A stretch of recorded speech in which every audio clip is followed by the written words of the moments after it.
This is the GFX 100S, Fujifilm's powerhouse medium format digital camera. And today I'm giving you a real world look at how I would use this camera at a product shoot. We're talking specs, lenses, application, pros and cons of using this camera, and much more. My name is Andrew, welcome to the Lens Rentals channel. First things first is we gotta dive into specs, and just looking at this camera, I mean, it is a beauty, but we all know that looks can be deceiving. All that really matters is what's going on inside of bodies as beautiful as this. Taking a look under the hood of the GFX 100S, it is sporting a wild 102 megapixel medium format sensor. Sensor size itself is 43.8 by 32.9 millimeters. As far as the menu layouts and the way this camera is built, if you're familiar with Fuji, you're gonna have no problems navigating this camera.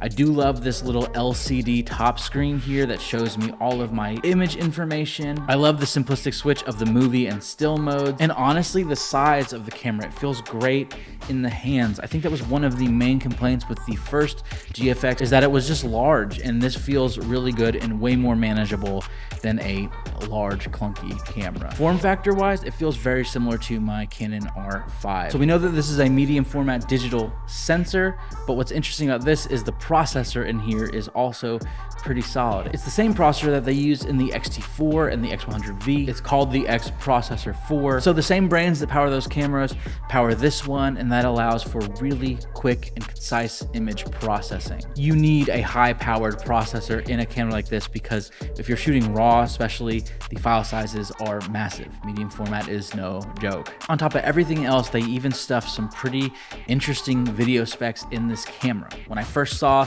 the GFX 100S as a medium format camera, I did not think to myself that I would want to utilize this for video, but Fuji got a little wild with it. We got 420 internal 4K recording, that's 10-bit, and you can record externally 422, 10, or 12-bit RAW.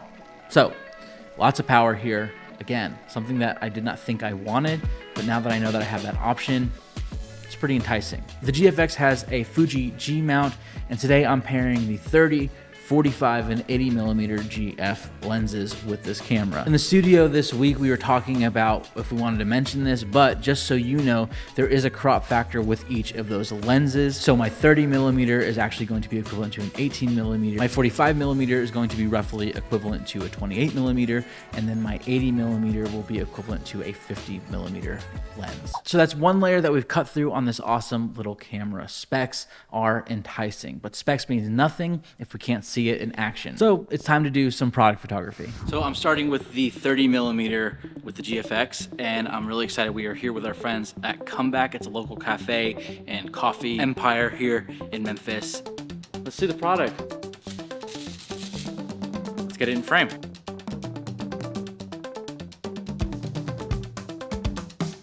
We're going with this harsh flash look, which is really fun. One thing to note, if you are shooting with this camera and really any other cameras, you have to make sure that your shutter speed is slow enough that the flash can keep up. A lot of these shutters can go incredibly fast and the flashes can't go as fast as them, and so you'll see the actual shutter in your image, which is a pain. We just got done with our first little segment of the shoot, and we've just been trying to troubleshoot and figure out what is going to look the best. And one thing that I noticed right off the bat using the Fuji GFX 100S is that shooting RAW, the file sizes are so large, the processor in the camera, right, it's still very powerful, but if you're shooting at high speed continuous or burst continuous, the camera just has a hard time keeping up. So trying to swipe to look at other images or trying to even just load a preview took a little bit of time. So that is a little bit of a hindrance to the workflow, but luckily this is just kind of the very beginning of what we're doing today.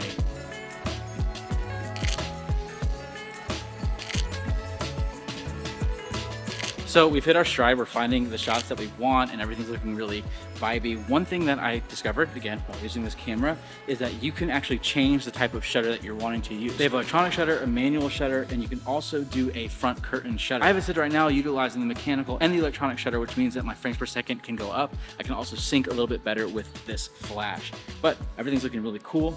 We're gonna finish up a little bit more of the cans here and then move on to the next location. Overall, my thoughts on this camera so far is that there is a little bit of a learning curve, but once you get it in your hands, you spend a couple days playing around with it, you're gonna be great and ready for a shoot. Something that like I audibly gasped at and got really excited about is looking at playback.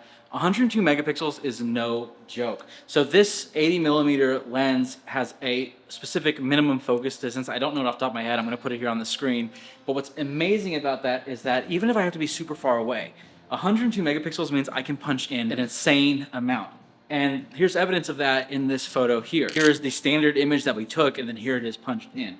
So the benefit of a medium format camera, the benefit of anything like this is that if you do need to print, if you need to keep high fidelity images, you can, and it retains its quality, and that is an amazing thing. Cropping in my opinion, is underrated, and that's amazing.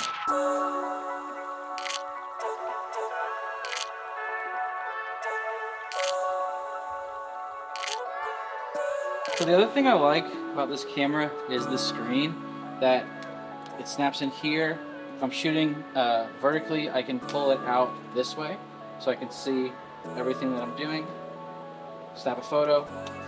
It also comes out and articulates pretty far out, so I can almost do that traditional medium format top-down shooting, that waist level viewfinder that you're familiar with when it comes to like a Pentax 645 or something like that. So that's pretty cool. We've been shooting with it all day, and we still have 2 bars of battery left. If you were to ask me right now, on a scale from 1 to 10, how I felt about the Fuji GFX 100S, specifically for photography and specifically my entire experience today, on a scale from 1 to 10, I'm giving it an 8.5 out of 10. Maybe a 9. Let's talk about it a little bit more. So it got a little sweaty out there, but I have to say, my experience with this camera was a joy. And I want to break down really the pros and cons of this camera that I did not cover while we were out in the field with it. But before I dive into those final thoughts, I just wanted to say to you, thanks so much for sticking around and hanging out with me in this video. Our goal is to be a resource to all photographers, filmmakers, videographers, and the way that we do that is by providing you with unbiased and honest reviews and our personal experiences using the gear that we would want to get our hands on. Because honestly, you and me, we're the same. Passionate photographers, passionate filmmakers who want to get our hands on the best gear. So if this video was a resource, if this video was helpful, if you enjoyed it, now is the time to like, subscribe, leave a comment, ring the bell, do all those things that help us out, because you doing that for us here on YouTube helps us out, and in return we can continue to help you out. It's a win-win. Other features that I found incredibly helpful were the dual card slots. I utilized both of them. I have over like 11 gigs of photo data on those SD cards, so it was nice to be able to know that I had one running, and then if I ever needed to, I could spill over to the second one. The next thing I was pretty impressed by was this little battery. I was shooting with this camera from about 10 o'clock this morning till 4:30, 5 o'clock this afternoon, and I survived on one of these batteries. Now, of course, I was power managing. I was switching on and off when I wasn't using the camera, but it's really nice to know that these batteries can go the distance. And if I need to charge up, plugging it in via USB is such a nice feature to have. I kind of love that. One thing that I meant to mention out on the field that I did not get to was that, like all Fuji cameras, this camera has access to the Fuji film emulations and recipes. Those are JPEG. I chose to not shoot JPEG. I chose to shoot RAW. But what's really nice about Fuji is that in your editing software, you should be able to find the preset color profile that Fuji has because it's baked into the metadata. Say I shot RAW because I wanted the full dynamic range that this camera has to offer, but I wanted to bring in Eterna or classic chrome. I could simply do that by finding the picture profile in my editor and selecting it. So I've talked about the things that I love, but what are some of the cons, or what are some of the things that I would say are words of warning if you are renting this camera? Well, first and foremost, I already did say it, it is a little bit cumbersome. It's not necessarily easy to just kind of have run and gun out in the field. This is a camera that is great if you're posted up in studio, or if you have a specific location that you need to be shooting at outside. Another thing that I would say is that while this tilt screen is incredibly helpful and nice, I am just a sucker for the full swivel and tilt out. It's just what I've gotten used to shooting on Canon for as long as I have. And so not being able to just turn it and twist it however I wanted to, it's not a deal breaker. But it is something that you just have to get used to, and you have to be careful not to snap this thing out. You don't want to break it by trying to manipulate it in a way that is not intended to move. Speed in processing is another thing. Obviously, I was shooting RAW, so there was a lot of image data to process. I know that with Fuji, especially when you're shooting JPEG, you can speed up your processing simply by adjusting certain settings like clarity. And my last gripe is really not one that is in anyone's control, but having to deal with the crop factors of these lenses with the medium format sensor was a bit of a pain in the butt. I tried to shoot on the 30, it was just simply too wide. 18 millimeters, it's big. I use it a lot for YouTube stuff, right? I'm talking to the camera, I'm holding the camera. 15 to 18, I gotta be wide open. Using the Fuji GFX 100S, it was a fantastic camera. I loved using it. For portraits, product photography, even maybe some landscape photography, I would 100%, 1000% recommend it. And hear me out, like this camera can do really anything you were to throw at it. But I do believe that those applications are where it would shine the best. So thanks again for watching. If you wanna get your hands on this camera, click the link in the bio, we got you. Like there's no way you don't love it, but let me know. All right, see you in the next one. Peace.